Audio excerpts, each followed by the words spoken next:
Barisan Nasional hormati pendirian MCA.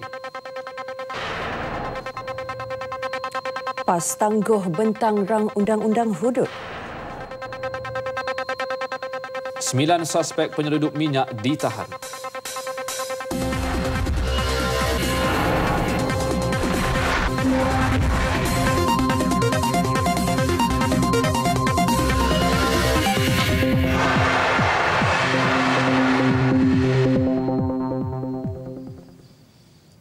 Assalamualaikum dan salam satu Malaysia. Anda bersama saya Wal Lukman Muafizul dan saya Hazel Desmond.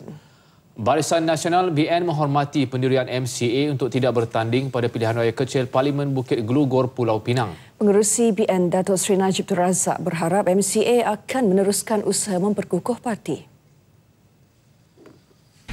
Ya, kita terima hasrat MCA tak bertanding di Bukit Gelugor sebab MCA dalam sebagai sebuah parti dalam proses konsolidasi dan penting untuk MCA teruskan proses ini supaya MCA dapat menjadi sebuah parti yang lebih disegani dengan kekuatan yang bertambah. Jadi saya harap MCA akan terus memberi tumpuan kepada usaha memperkukuhkan MCA sebagai sebuah parti politik dalam Barisan Nasional. Bercakap kepada wakil media Malaysia selepas sesi plenari sempena sidang kemuncak ASEAN ke-24 di Naypyidaw, Myanmar, Datuk Seri Najib menegaskan BN juga tidak berhasrat meletak calon dari parti komponen lain. Ada calon lain akan bertanding. Kita tengok siapa bertanding dulu. Are we supporting any other? We'll see who are the people who are contesting. Tidak ada laluan free lah untuk DAP untuk buat kawasan. Nampaknya tak mungkin. Yeah. But is BN throwing any support to any? We will determine who are the contestants when the time comes. Dari parti komponen mana Datuk Seri untuk Bukit Gelugor? You know, dia bukan komponen, lebih other parties will contest, maybe as independent or so forth. So we will decide later. Penamaan calon bagi PRK Bukit Gelugor akan berlangsung esok di Dewan Seri Pinang, Pulau Pinang. Semua parti politik yang bertanding serta penyokong diingatkan supaya mematuhi peraturan pilihan raya bagi memastikan kelancarannya. Pilihan raya itu diadakan ekoran kematian wakilnya Kapal Singh yang maut dalam kemalangan jalan raya 17 April lalu. Laporan Syamila Rastam. Suruhanjaya Pilihan Raya SPR telah menetapkan pengundian awal bagi PRK Bukit Gelugor pada 21 Mei dan 27 Mei nanti hari pengundian biasa. Proses perjumlahan undi juga akan berlangsung di Dewan Seri Pinang. Dalam PRU 13, mendiang Kapal Singh mengalahkan calon BN Teh Beng Yim dengan majoriti lebih 41,000 dan polis memberi jaminan proses penamaan calon esok akan berjalan dengan lancar kerana IPD Timur Laut sudah mengatur kedudukan anggotanya di semua lokasi strategik. Ketua Polis Negeri, Datuk Abdul Rahim Hanafi sendiri yakin dengan kelancaran proses penamaan calon kerana pihaknya juga sudah membuat segala persiapan. Proses penamaan calon akan berlangsung dari jam 9 hingga 10 pagi. Harapan saya supaya penyokong-penyokong parti-parti bertanding ini mematuhi arahan yang telah ditetapkan dan pada pandangan saya tidak akan menimbulkan sebang masalah. Pihak polis mempunyai kekuatan anggota yang mencukupi untuk menghadapi sebarang kemungkinan. Senarai nama calon yang bertanding akan diumumkan selepas itu. Setakat ini, 5 pihak menyatakan kesediaan untuk bertanding. Mereka termasuk Naib Presiden Parti Cinta Malaysia, Huan Cheng Guan, bekas setiausaha PAS Cawangan Kampung Banjar Batu Cave, Mohamed Nabi Books, 65 tahun dan seorang pengusaha rangkaian inap desa berusia 25 tahun, Muhammad Yaakob Muhammad Nur. Sebelum itu, 44 NGO Pulau Pinang membentuk parti baharu yang dikenali sebagai Penang From Party PFP dengan hasrat menentang DAP yang menamakan anak mendiang Kapal Singh, Ram Kapal Singh Deo sebagai calonnya. Bagaimanapun, MCA mengumumkan semalam tidak akan bertanding dan tidak akan terlibat dalam PRK ini. Parlimen Bukit Gelugur mempunyai 82,431 pengundi termasuk 148 pengundi awal dan 28 pengundi luar negara yang tidak akan mengundi. Menjelang PRK Bukit Gelugur dan Teluk Intan Perak, orang ramai diminta berwaspada terhadap Tentera Cyber Red Bin Army RBA yang dijangka semakin rancak menyebar maklumat palsu. Nasihat dikeluarkan Ahli Majlis Tertinggi UMNO Datuk Suhaimi Syahadan yang bimbang kedua-dua PRK itu dijadikan medan pihak tidak bertanggungjawab membangkitkan kemarahan orang ramai terhadap kerajaan. Tindakan menghasut rakyat, memutarbelit fakta serta menyebarkan gambar yang telah diedit di laman sosial dan medium komunikasi lain merupakan perbuatan yang membahayakan keharmonian rakyat. Contohnya isu terbaru tentang GST. Bila rakyat diajak untuk turun ke jalan raya, membuat bantahan dan juga bergerak beramai-ramai ke dataran merdeka. Saya hantar kumpulan-kumpulan untuk mendekati dan kita tanya. Datuk Suhaimi yang juga pengerusi pelaburan MARA ditemui media di Kepala Batas Pulau Pinang. PAS menangguhkan hasratnya untuk membentangkan rang undang-undang persendirian mengenai hudud di Dewan Rakyat yang akan bersidang Jun ini. Keputusan itu bagi memberi tempoh masa kepada jawatankuasa teknikal antara Putrajaya dan Kerajaan Negeri Kelantan untuk meneliti dan mengemukakan cadangan tindakan pelaksanaan Kanun Jenayah Syariah 1993 Kelantan. Kenyataan Presidennya Datuk Seri Abdul Hadi diumumkan pada sidang media khas di Ibu Pejabat Parti di Kuala Lumpur. Kenyataan itu dibaca oleh Timbalan Presiden Muhammad Sabu selepas mesyuarat jawatankuasa PAS Pusat. PAS juga bersetuju dengan cadangan jawatankuasa teknikal yang akan dipengerusikan Timbalan Menteri Besar Kelantan Datuk Muhammad Amar Nik Abdullah dan diselia Menteri di Jabatan Perdana Menteri Datuk Seri Jamil Baharom.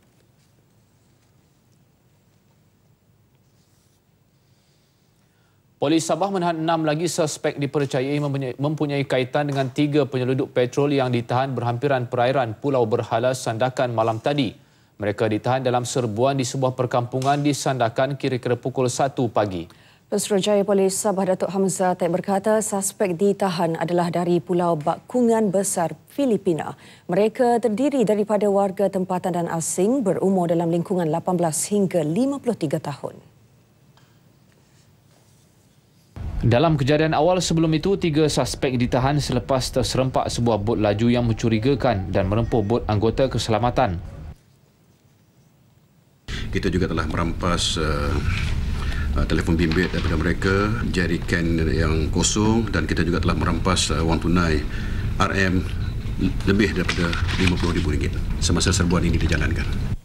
Akibat rempuhan itu, seorang anggota PGA tercampak ke laut dan cedera ringan. Hasil pemeriksaan mendapati bot suspek dimuatkan 42 tong kosong dipercayai untuk mengisi minyak.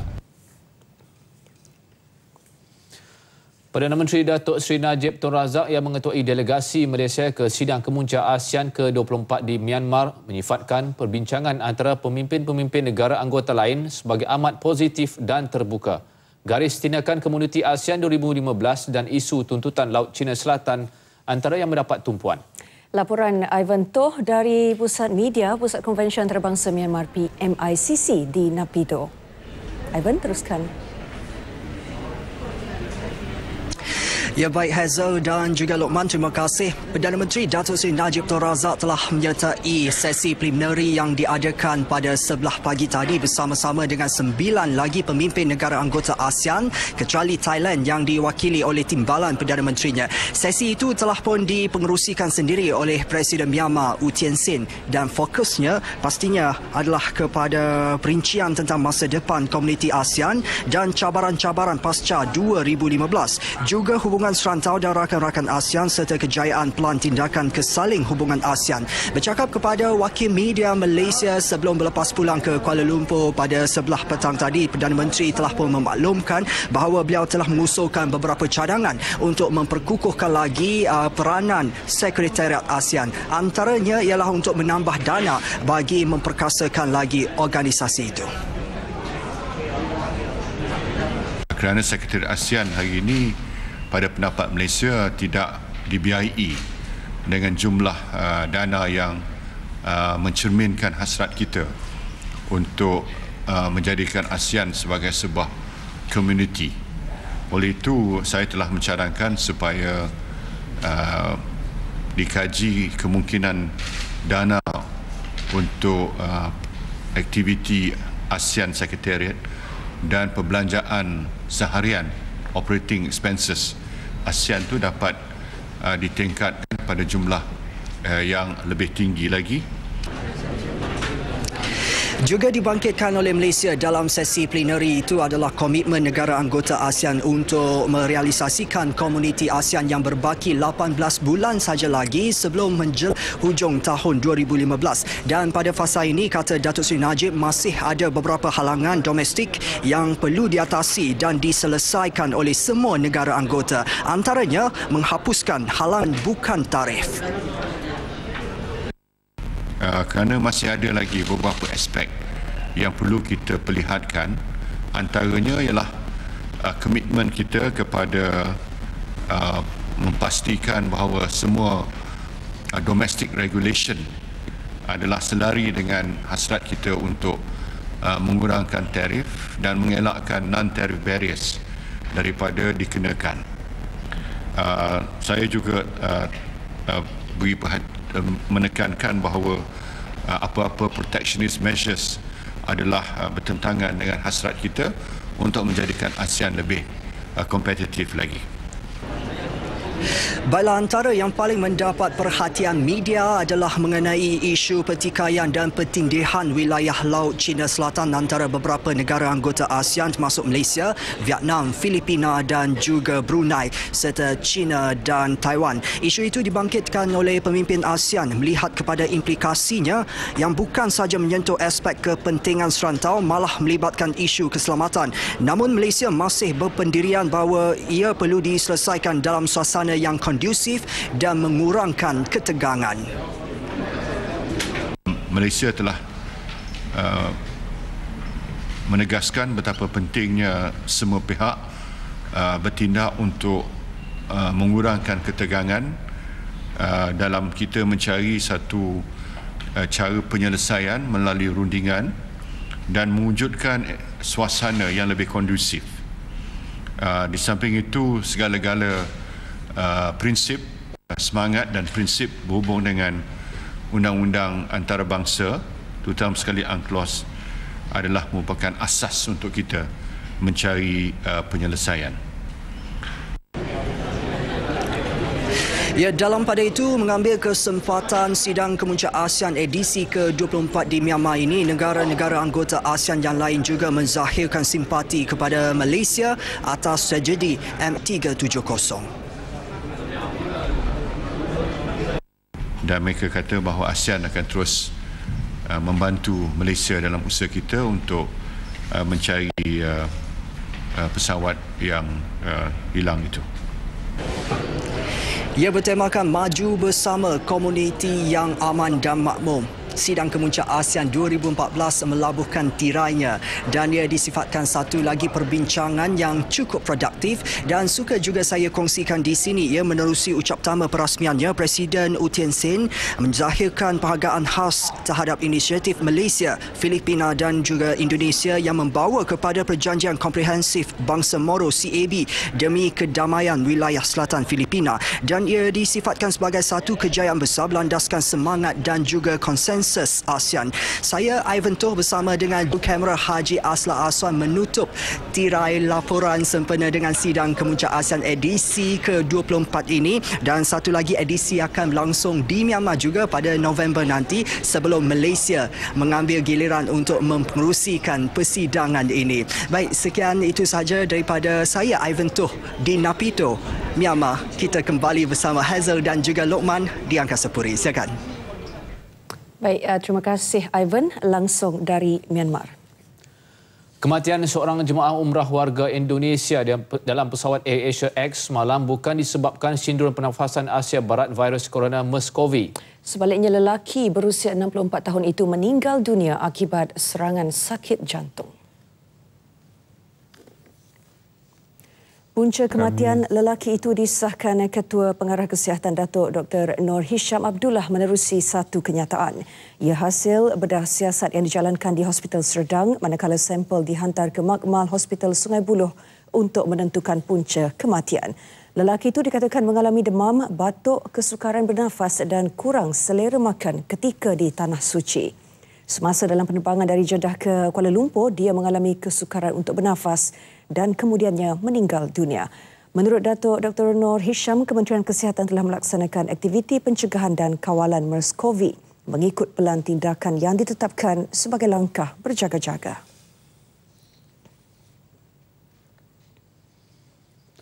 Jabatan Meteorologi sudah bersiap sedia menghadapi musim kemarau kesan fenomena El Nino yang dijangka berlaku pertengahan bulan depan. Ini termasuk persediaan bagi pembenihan awam.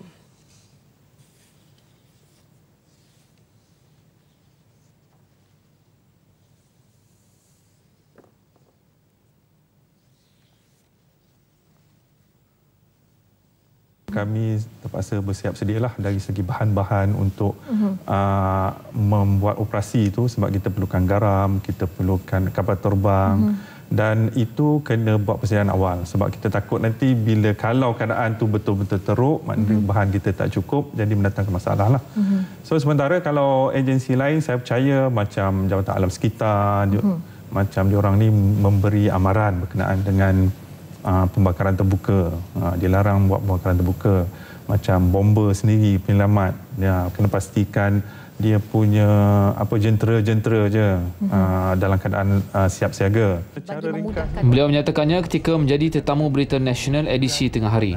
Menurutnya, kegiatan manusia menerusi pembebasan gas rumah hijau yang menyebabkan pemanasan global juga boleh mempengaruhi corak pembentukan El Nino. Dengan pemanasan global, analisis komputer ramalan cuaca jangka panjang berdasarkan daripada model-model cuaca yang daripada pihak antarabangsa, Pusat Belikan Antarabangsa, dapati bahawa kalau awal tahun hari itu dikatakan cuma 50% berkemungkinan El Nino akan berlaku, tapi dah yang terkini pada pertengahan bulan April dikatakan dah meningkat. 2/3 daripada model-model itu mengatakan El Nino akan berlaku pada tahun ini. Fenomena El Nino pernah melanda negara dengan suhu tertinggi 40.1 darjah Celsius yang direkodkan di stesen meteorologi Cuping Perlis pada 9 April 1998. Malah pada 1997 dan 1998, kejadian El Nino terburuk direkodkan apabila beberapa negara Asia seperti Indonesia, Singapura, Brunei dan Thailand turut merasai kesannya. Penjawat awam dalam skim perkhidmatan tertutup bakal menikmati peluang kenaikan pangkat lebih baik dan peluang-peluang lain. Ya, selepas kajian semula terhadap 270 skim perkhidmatan selesai. Ketua Setiausaha Negara Tan Sri Dr. Ali Hamzah berkata 80 skim perkhidmatan telah dikaji semula dan bakinya di dalam proses dan dijangka selesai tahun ini. Tan Sri Dr. Ali Hamzah mengakui wujud kekangan kenaikan pangkat bagi penjawat awam di dalam skim perkhidmatan tertutup kerana ia terhad kepada jawatan sedia ada. Penambahbaikan terhadap skim perkhidmatan tertutup akan dibuat secara berperingkat kerana kesan kepada kewangan negara jika dibuat serentak secara menyeluruh. Skim perkhidmatan di Jabatan Kastam, bahagian penguatkuasa Kementerian Perdagangan Dalam Negeri dan Hal Ehwal Pengguna serta Jabatan Geosains dan Mineral sedang dikaji semula ketika ini.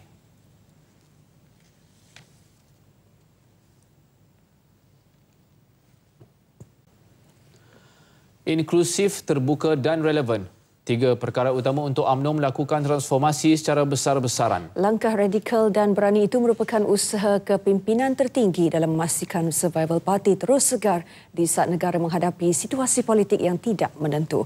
Ikuti laporan khas siri kedua sempena ulang tahun UMNO ke-68 hari ini.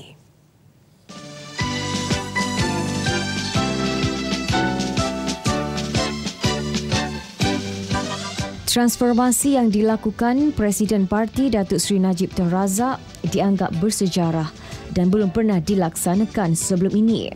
Meskipun menjadi parti paling senior dengan jumlah ahli terbesar, UMNO kini tidak boleh lagi bernostalgia dengan kehebatan masa silam. Justru langkah berkenaan tepat pada masanya dan memberi kesan besar dari segi kesinambungan parti. bahawa kita dapat ada begitu lama adalah satu achievement. Kalau kita perhatikan parti-parti yang berjuang untuk kemerdekaan, hampir semua tidak ada sekarang. Semua dah luput, ditolak oleh rakyat. Tapi alhamdulillah UMNO masih lagi diterima. Walaupun sokongan nampak sudah berkurangan sedikit. Kalau dia tak ambil iktibar daripada ini untuk membetulkan keadaan, kemerosotan sokongan mungkin akan berterusan. Transformasi parti yang turut mengiktiraf peranan orang muda tidak sesekali meminggirkan golongan veteran. Dan ini bertepatan dengan objektifnya menjadikan UMNO parti inklusif dan tidak lagi bersifat eksklusif pada golongan tertentu. Mereka yang berumur 75 tahun, 70 tahun, mereka terima. Dan mereka ini kita tidak buang dan kita tidak boleh buang.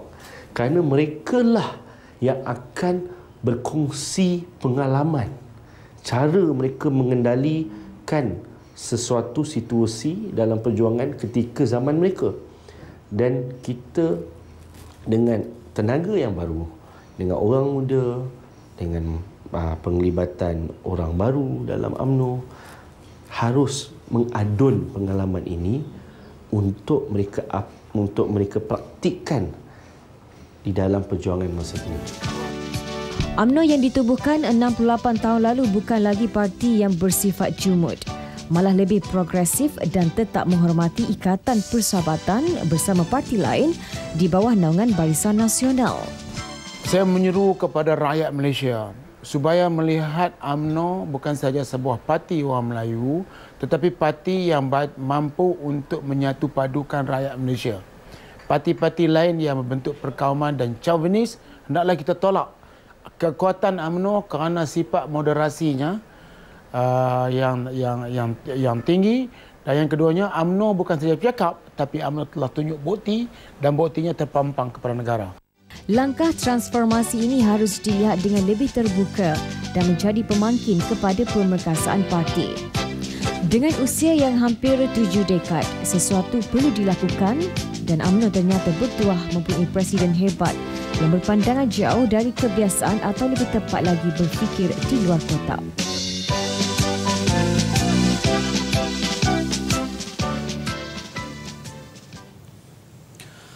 Pemilihan PKR cabang Kuala Selangor hari ini disifatkan tidak bersih apabila pengundi didakwa dipengaruhi oleh amalan politik wang. Tuduhan itu berikutan tindakan pegawai calon ketua cabang Kuala Selangor Tan Sri Abdul Khalid Ibrahim dilapor memberi wang kepada ahli parti supaya mengundi beliau bagi jawatan tersebut dan juga timbalan presiden. Calon ketua cabang Kuala Selangor S. Manikava Sagam mendakwa perkara itu berlaku di Jeram apabila pegawai pesaingnya memberi wang suapan RM50 kepada ahli PKR untuk mengundi menteri besar itu dan beliau mempunyai bukti kukuh. Malam-malam di Jeram dan banyak kawasan sudah bagi duit RM50, RM30 untuk pusat, RM20 untuk cabang. Saya kecewa, dulu kita salahkan Barisan Nasional. Kita cakap jakiran bagi duit. Tapi sekarang sini pun RM50. Betul-betul cilaka punya orang. Saya sangat marah. Manikava Sagam turut memberi bukti rakaman panggilan telefon tersebut kepada pemberita. Saya tanya, dia suruh panggil mari orang juga nak sokongkan Tan Sri Khalid. So ini tu Tan Sri Khalid. Ya. Dia cakap, saya Haji Ibrahim. Saya apa cakap Tan Sri boleh ikut sama saya, dia cakap. Itu ke clear pun ada rekod pun ada clear. Sampai dia dipanggil ke SUK. Suruh naik atas tingkat 21, tapi dia tak pergi.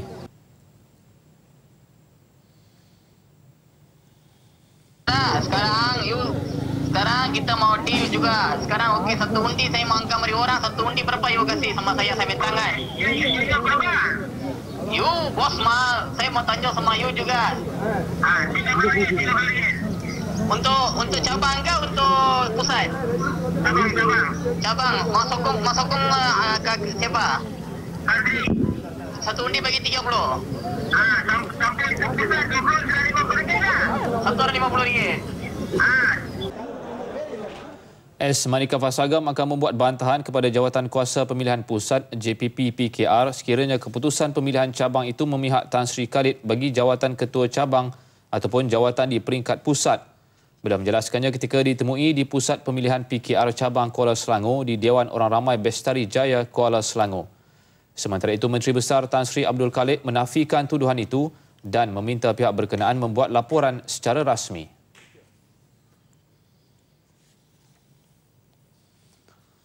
45 penumpang bas persiaran termasuk pemandu berdepan detik cemas apabila bas berkenaan terbabas sebelum memasuki longkang kecil di kilometer 38 Jalan Simpang Pulai, Cameron Highlands. Kejadian berlaku kira-kira jam 4.45 pagi tadi. Bas berkenaan dilaporkan dalam perjalanan dari Kuala Perlis menuju ke Cameron Highlands. Ketua Polis Daerah Ipoh, Asisten Komisioner Sum Chang Kiong ketika dihubungi mengesahkan kejadian. Namun sehingga kini tiada laporan polis dibuat oleh pihak terbabit sama ada di Balai Polis Simpang Pulai atau Cameron Highlands berhubung kemalangan itu. 2 penumpang dilaporkan cedera ringan.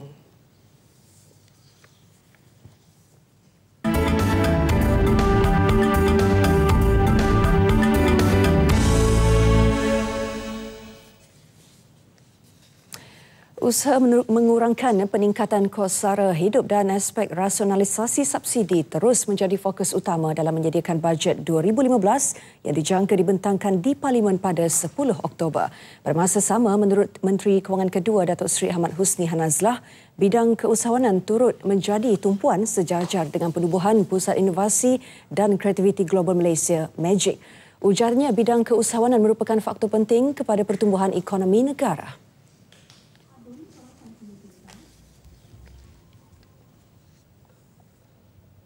Tujuannya supaya talent-talent golongan muda ni dapat kita ketengahkan dan kita tidak melihat Malaysia sebagai negara keusahawanannya hanya bergantung kepada pasaran domestik. Dari segi inovasi dan kreativiti, sebenarnya kita mampu untuk pergi ke peringkat global. Selain itu, penekanan turut diberi bagi memperkukuh rantaian pembekalan dalam mengurangkan peningkatan kos sara hidup. Beliau ditemui selepas merasmikan program mengimarahkan Perpustakaan Satu Malaysia Kampung Dato' Ahmad Said Tambahan 2 di Manjoy. Harga timah di pasaran timah Kuala Lumpur PTKL dijangka diniagakan antara $23,300 hingga $23,400 Amerika minggu ini berikutan permintaan yang baik daripada pengguna. Ia didorong permintaan dari Jepun dan Eropah yang akan terus menyokong harga timah pada paras terbabit. Dalam pada itu, kontrak hadapan emas di Bursa Malaysia derivatif mungkin kekal tidak menentu minggu ini menjelang pungutan suara krisis Ukraine. Peniaga Philip Futuresnya Berhad Thomas Yu Jia Jong berkata, jika bekas negara Soviet itu berperang, harga logam berkenaan dijangka melambung. Menurutnya, masih ada permintaan tinggi untuk emas bagaimanapun data pekerjaan Amerika Syarikat yang lebih baik akan menyebabkan harganya menurun. Jumlah dagangan jatuh kepada 2,719 lot bernilai 38.2 juta ringgit berbanding 3,641 lot bernilai 55 juta ringgit yang diniagakan Jumaat lalu. Jangkaan permintaan yang tinggi sebelum bulan Ramadan dijangka merangsang kontrak hadapan minyak sawit mentah MSM di Bursa Malaysia derivatif minggu ini. Pakar derivatif Philip Futuresnya Berhad David Eng menyasarkan harga komoditi itu mencecah antara RM2,580 dan RM2,630 setan. Eng berkata pelabur pasaran menunggu pengumuman data minyak sawit bagi April oleh Lembaga Minyak Sawit Malaysia pada Isnin yang akan mempengaruhi sentimen. Sementara itu, pedagang kanan minyak sawit Interbank Group of Companies Jim Teh berkata, aliran menurun baru-baru ini di pasaran dalam negara akan menarik pembeli menyimpan semula stok mereka yang menjadikan pasaran dalam dagangan aktif. Bagi asas Jumaat ke Jumaat, Mei 2014, Julai 2014 dan Ogos 2014 turun RM15 setiap satu, masing-masing kepada RM2,645, RM2,577 dan RM2,567 setan.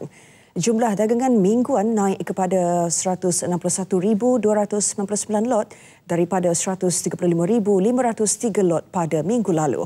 Kepentingan terbuka berkurangan kepada 209,203 kontrak daripada 225,335 kontrak sebelumnya. Bertemu kembali. Tanggal 11 Mei tarikh istimewa untuk meraihkan insan bergelar ibu. Namun bagi penghuni Rumah Seri Kenangan Taman Kemumin Pengkalan Cepa, tiada makna sambutan Hari Ibu jika pada hakikatnya anak-anak yang dikandung selama 9 bulan menyisihkan mereka. Menyingkap isi hati insan istimewa ini, wartawan Suzila Idayu Yaakob ada laporannya. Bagaikan mimpi, mereka perlu akur bahawa sisa-sisa hidup akan dihabiskan di Rumah Seri Kenangan bersama rakan-rakan yang mempunyai nasib serupa. Mengisi kekosongan dan kesayuan, pelajar SMK Mulong meraihkan sambutan Hari Ibu tahun ini agar mereka merasakan masih ada yang menyayangi walaupun darah daging sendiri sudah jauh lupakan mereka. Berbeza perwatakannya daripada rakan-rakan yang lain, salah seorang penghuni, Maznah Ismail, 78 tahun, kelihatan kaku dan muram sehingga langsung tidak terukir senyuman di bibirnya. Cuba mendekati ibu dengan wajah yang redup ini menceritakan anak lelakinya yang bekerja di Indonesia langsung tidak mempedulikannya. Dia tinggal kita, orang dah tak boleh terima. Tak tahulah, boleh jadilah dia lupa ibu dia. Hampir setahun di rumah ini, Maznah menghabiskan waktu bersama rakan dan setiap saat beliau tidak putus berdoa agar satu hari nanti keajaiban akan berlaku sebelum dirinya dijemput Ilahi. Dialah anak terbalik tapi tak balik maknya. Mak memang nanti dia menjenguk, dia ngambil tapi dia tak ada minyak sampai hari ini. Lain pula dengan Bidah Deris, 76 tahun yang lebih ceria dan sentiasa senyum walaupun di hatinya penuh dengan kelumit duka. Jika ditanya, ibu berkerusi roda ini lebih selesa untuk tinggal di Rumah Seri Kenangan. Tetapi jika diselami isi hatinya, ibu manakah yang sanggup berpisah dengan anak sendiri? Kesibukan anak-anak memaksa dirinya untuk mengatur hidup sendiri dan hanya perhatian daripada kaki tangan rumah berkenaan tempat Bidah mengadu nasib. Tapi dia mau dia kecil pakai tua pakai belaki gapon dia mah tak ingat aku. Mau pergi anak. Ada mau sore anak tak sepego. Nah ingat anak sana. Ada dia mau tak sepego, kan? Mereka kita duduk di rumah aku kemudian. Berbeza kisah hidup dan cerita tersimpan satu persamaan antara kedua-dua wanita ini, iaitu menanti anak-anak datang dan menjemput mereka pulang. Terharu dengan kehidupan mereka, wakil pelajar SMK Mulong berkongsi rasa dan berazam akan menjadi yang terbaik untuk ibu masing-masing. Dia lahirkan kita, dia besarkan kita. Sampai kita besar, berjaya. Kita kena jaga dia. Selamat Hari Ibu lah pada mama saya terutamanya, lepas tu semua penghuni Rumah Seri Kenangan. Dengan ucapan Selamat Hari Ibu. Sementara itu, bagi penguasa Rumah Seri Kenangan Wira Mahmud, di sebalik celoteh dan karenah setiap penghuni, terdapat beribu tanggungjawab yang harus dipikul olehnya. Baginya, kemudahan yang ada di rumah ini hanya pelengkap kepada 140 penghuni, tetapi yang lebih penting adalah keikhlasan untuk menjaga mereka. Walaupun dia ni sudah tua, uzur, berpenyakit ke, memang tanggungjawab kita lah. Kita kena jaga dan saya tak naklah menjadi seperti penghuni yang ada di RSK ni, yang mana anak-anak ada tapi tak dijaga oleh anak-anak sendiri, dan ini amat menyedihkanlah. Jelas terpancar kesayuan di wajah penghuni Rumah Seri Kenangan Pengkalan Cepa ini, dan sayu lagi jika kita menyelami isi hati mereka. Sesungguhnya harapan kedua-dua ibu ini adalah menanti kehadiran anak masing-masing untuk menjemput dan meraihkan sambutan Hari Ibu bersama-sama. Laporan Suzila Idayu Yaakob untuk Berita RTM.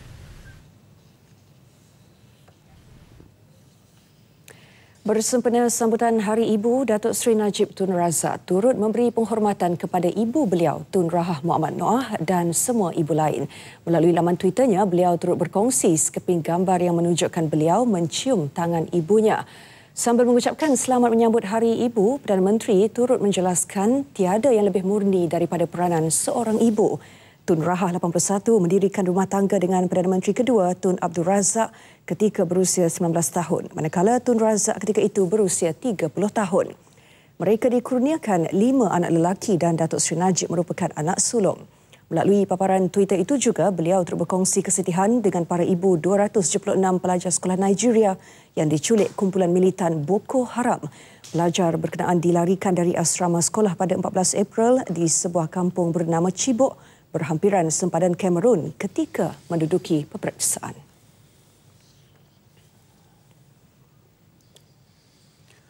Perahu tambang kini bukan lagi sekadar pengangkutan air semata-mata di Sarawak. Selain menjadi produk utama pelancongan, perahu tambang dalam bentuk replika juga boleh dibawa pulang sebagai buah tangan.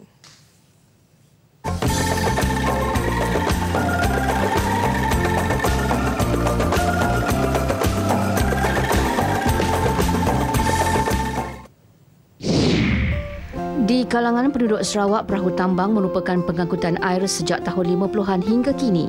Berhasrat mahu mengetengahkan perahu tambang sebagai salah satu ikon popular bumi Kenyalang, Muhammad Julaihi menghasilkannya dalam bentuk produk kraft.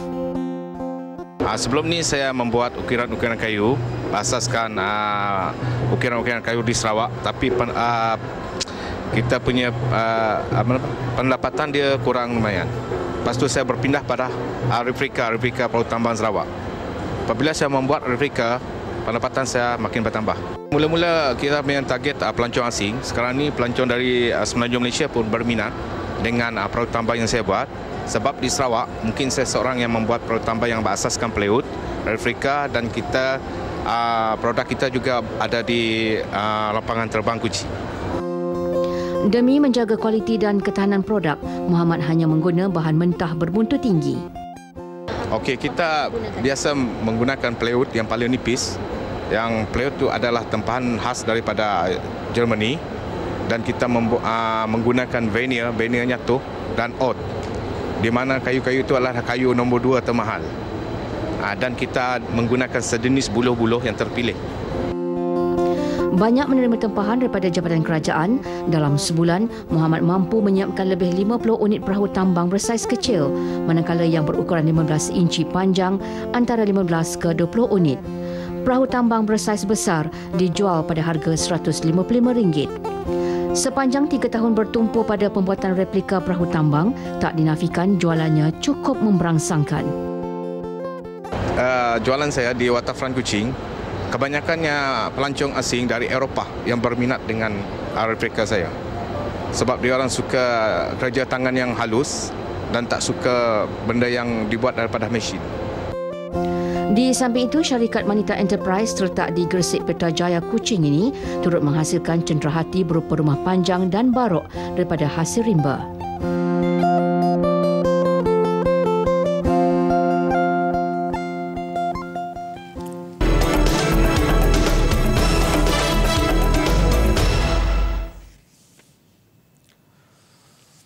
Kejohanan basikal Grand Prix pertama Asia Tenggara 2014, Josiah Eng mula mempamer kebangkitan selepas pulih dari kecederaan yang dialami Disember tahun lalu di Mexico dengan meraih pingat emas dalam acara Kirin. Namun pelumba elit wanita Fatihah Mustafa terpaksa berpuas hati dengan pingat perak dalam acara Kirin dan pecut. Josiah yang membuat penampilan pertama selepas mengalami kecederaan serius patah tulang rusuk dan tulang selangka Disember lalu nyata mempamer aksi bertenaga dengan meraih pingat emas dalam acara Kirin. Josiah menewaskan 2 pencabar dari Perancis, Quentin Lafargue di tempat kedua dan Charlie Conrad ketiga.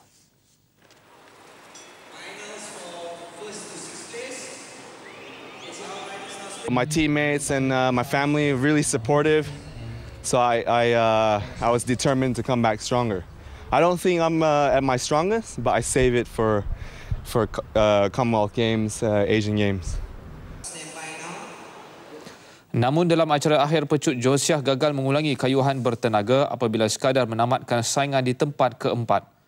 Emas milik rakan sepasukan Muhammad Idrus Muhammad Yunus yang mencatat kemenangan 2-0 ke atas seorang lagi wakil negara, Muhammad Shah Firdaus Shahrum.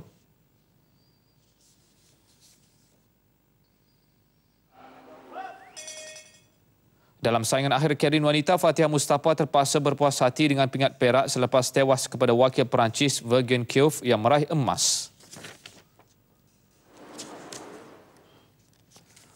Dalam pada itu, Joe Seung berharap rakan sepasukan Muhammad Idrus Muhammad Yunus tidak mengambil keputusan terburu-buru untuk berundur dari skuad kebangsaan. Jelasnya, Idrus kini berada di tahap terbaiknya untuk melakar kejayaan lebih cemerlang. Please tell Idrus not to retire. He wanted to retire this year. I said, no, he's just entering his prime. Don't retire too early. They want to rush, make a family. But even Rizal, make the family, come back. So Azizul have family, still training and racing. I have a wife and a cat. No problem. Namun Idrus yang ditemui menjelaskan perkara itu masih dalam pertimbangan dan fokusnya tetap bersama skuad negara dalam persiapan ke Sukan Commonwealth dan Sukan Asia. Basara tu saya baru fikir tapi saya tak buat keputusan lagi.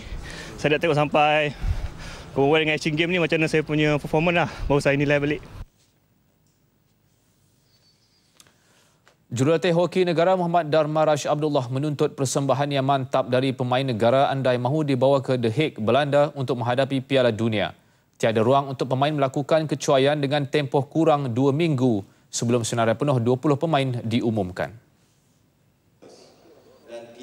Selepas tamat kejohanan hoki Piala Cabaran 1 di Kuantan awal bulan ini, skuad negara akan menjalani latihan di Bukit Jalil sebagai persiapan terakhir sebelum ke Belanda. Dharma Rash juga akan memantau prestasi pemain yang tidak disenaraikan beraksi di Kuantan baru-baru ini. Antara yang menjadi tumpuan, pemain pertahanan berpengalaman Razi Rahim.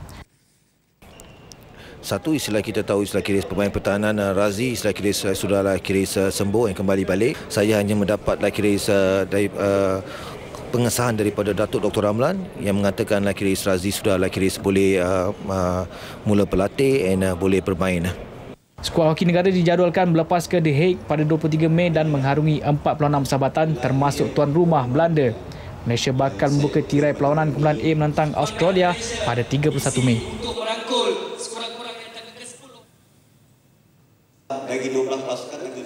Terdahulu, pemain-pemain negara yang beraksi di Piala Cabaran Juara-Juara 1 diraikan bersama pemain-pemain veteran yang pernah beraksi di Piala Dunia 2002 di Kuala Lumpur. Perjumpaan sebagai pembakar semangat berpemain yang akan menjalani latihan sebelum melepas ke Belanda. Saya rasa pasal itu adalah pencapaian kita yang terbaik dalam Champions Challenge nombor 3 kan. So ini menunjukkan yang kita mampu bertanding dengan tim-tim yang mungkin mempunyai ranking dunia yang lebih tinggi dari kita. So saya rasa ini kita harus ambil peluang ni untuk achieve target kita dan seterusnya sekaligus meningkatkan world ranking kita lah. Itu yang target kita yang also sangat penting ya untuk naikkan ranking dunia kita dari 12 untuk masuk ke dalam top 10. Antara bekas pemain yang hadir seperti Minarwan Nawawi, Jiwa Mohan dan Roslan Jamaluddin. Kontingen Pahang mensasarkan 32 pingat emas, 36 perak dan 44 gangsa pada Tamasya Sukan Malaysia Sukma di Perlis yang bakal bermula 23 Mei ini. Sasaran tersebut dilihat sebagai realistik dan mampu dicapai berdasarkan semangat dan pencapaian terkini atlet. Exco Belia dan Sukan Negeri Datuk Muhammad Johari Hussein memberitahu acara seperti menembak, pencasilat dan angkat berat antara penyumbang emas terbanyak Pahang pada siri kejohanan Sukma yang lepas. Untuk target kita pada hari ini, kalau boleh kita nak lebih 32 pingat emas.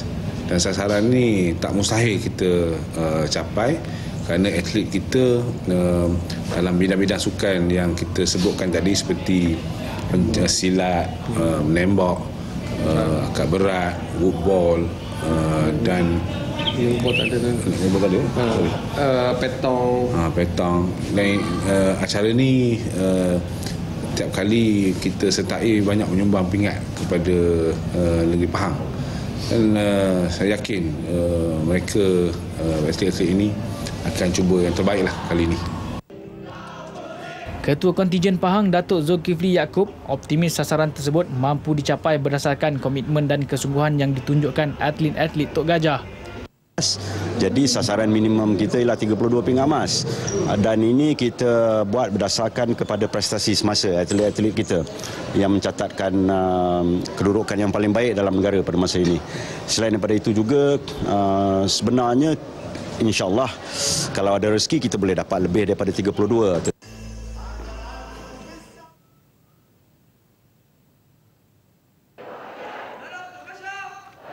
Pada Sukma 2 tahun lalu di Kuantan, kontingen Pahang berjaya membawa pulang 45 pingat emas manakala pencapaian terbaik mereka di luar Pahang pada Sukma Kedah 2006.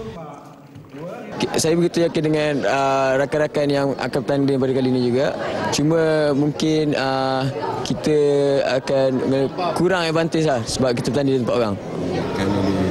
Saya rasa mampu sebab kami bersiap sedia untuk berjuang untuk mendapatkan pingat emas. Bagi menaikkan lagi semangat juang atlet, Sultan Pahang Sultan Ahmad Shah berkenan menyempurnakan majlis penyerahan bendera kepada kontingen Pahang di Bukit Gambang Resort yang turut dihadiri Menteri Besar Pahang Datuk Seri Adnan Yaakob dan semua exco kerajaan negeri. Dalam amanatnya, baginda mahukan kesemua atlet menunjukkan semangat kesukanan yang tinggi dan berusaha bersungguh-sungguh menaikkan nama Pahang di persada sukan tanah air. Selepas 15 perlawanan Liga Super, Selangor akhirnya berjaya merampas takhta Liga daripada Pahang. Kemenangan dramatik yang diraih di Stadium Darul Makmur malam tadi pastinya menjadi detik penting buat The Red Giants kerana berjaya memberi kekalahan kelima Tok Gajah. Andik Firmansyah muncul pemusnah Tok Gajah di Kuantan bagi memastikan The Red Giants meraih mata berharga untuk memintas Pahang selaku peneraju Liga. Zainal Abidin tampak tidak merasakan perlu melatah dengan kekalahan itu kerana menganggap perjalanan Liga Super masih panjang dan mampu untuk mengambil kembali posisi pendahulu. Pahang berdepan satu lagi tugas sukar apabila bakal ke Larkin bertemu Harimau Selatan JDT Jumaat depan.